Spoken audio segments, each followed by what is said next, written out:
5वीं 6वीं शताब्दी के मध्य गंगा के मैदानी इलाकों में कई धार्मिक संप्रदायों का उदय हुआ और इनमें जैन धर्म और बौद्ध धर्म सबसे अधिक महत्वपूर्ण थे।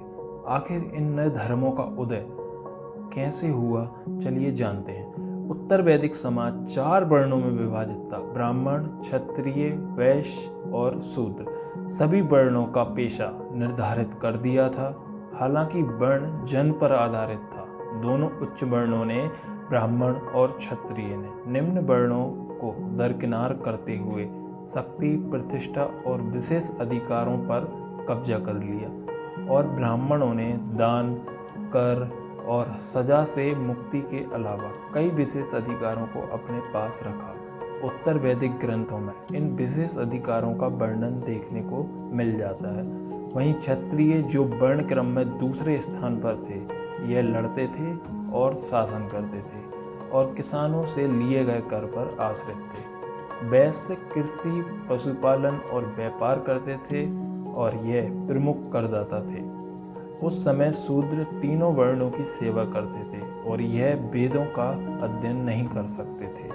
शूद्रों की स्थिति उत्तर वैदिक काल में इतनी बेकार थी, यह बंधुआ मजदूरों की तरह काम करते थे और इन्हें लालची और चोर कहा जाता था। यह अस्पृश्यता का भी शिकार थे।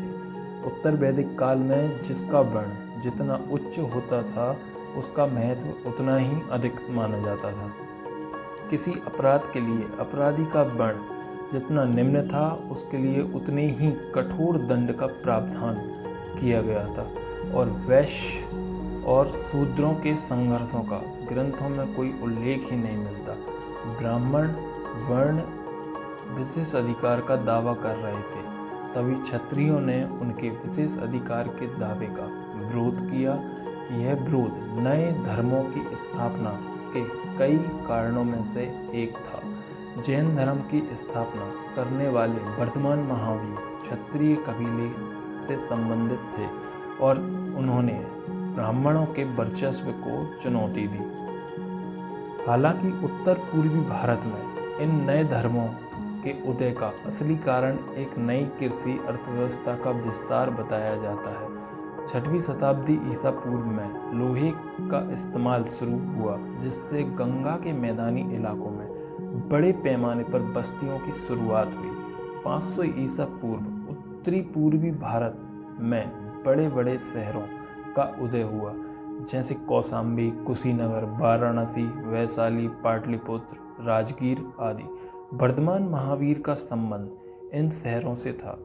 इन शहरों में कई कारीगर और व्यापारी काम करते थे, जिन्होंने पहली बार सिक्कों का इस्तेमाल किया। सिक्कों के इस्तेमाल से व्यापार में वृद्धि हुई और वैश्य वर्ण का महत्व बढ़ गया। ब्राह्मणवादी समाज में वैश्य, ब्राह्मण और क्षत्रिय के बाद तीसरे स्थान पर थे। जाहिर है, उन्हें एक ऐसे धर्म की आवश्यकता थी जिससे उनकी स्थिति में सुधार आए। वैश्य वर्ण ने महावीर और गौतम बुद्ध का समर्थन किया। समर्थन के कई कारण थे, जैसे जैनों और बौद्धों ने वर्ण व्यवस्था का समर्थन नहीं किया और अहिंसा का उपदेश दिया, जिससे राज्यों के मध्य युद्ध होना बंद हो गए, जिससे व्यापार को बढ़ावा मिला।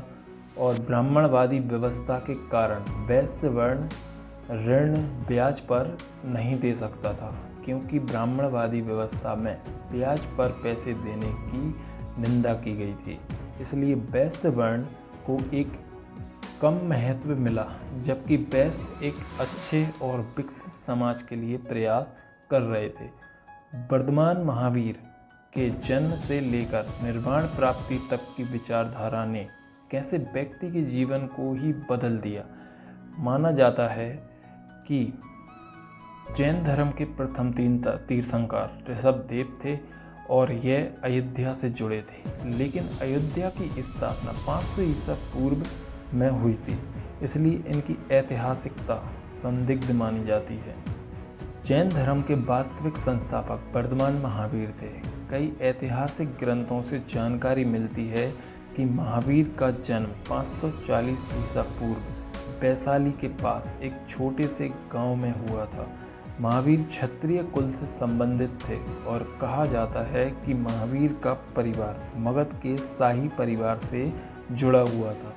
प्रारंभ में महावीर ने गृहस्थ जीवन बिताया, लेकिन सत्य की तलाश में वे 30 साल की आयु में वे इस सांसारिक जीवन को छोड़कर एक सन्यासी बन गए। महावीर 12 वर्षों तक जगह जगह भटकते रहे। यह किसी एक गांव में एक दिन से अधिक और किसी शहर में 5 दिन से अधिक नहीं ठहरे और कहा जाता है कि उन्होंने अपनी 12 वर्षों की यात्रा के दौरान कभी भी कपड़े नहीं बदले और 42 वर्ष की आयु में कैवल्य की प्राप्ति होने के बाद उन्होंने अपने वस्त्रों को पूर्ण रूप से त्याग दिया। महावीर को जिन और उनके अनुयायियों को जैन कहा जाता है।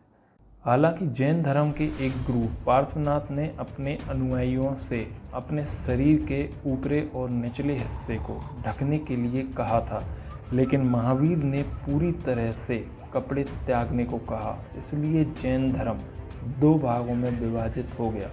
श्वेतांबर जो श्वेत वस्त्र धारण करते थे और दिगंबर जो नग्न रहते थे। जैन धर्म ने अहिंसा और जीवित प्राणियों को घायल न करने पर बल दिया, लेकिन कभी कभी इसके परिणाम बुरे हुए, क्योंकि कुछ जैन राजाओं ने जानवरों की हत्या के दोषी व्यक्तियों को मृत्यु दंड दिया।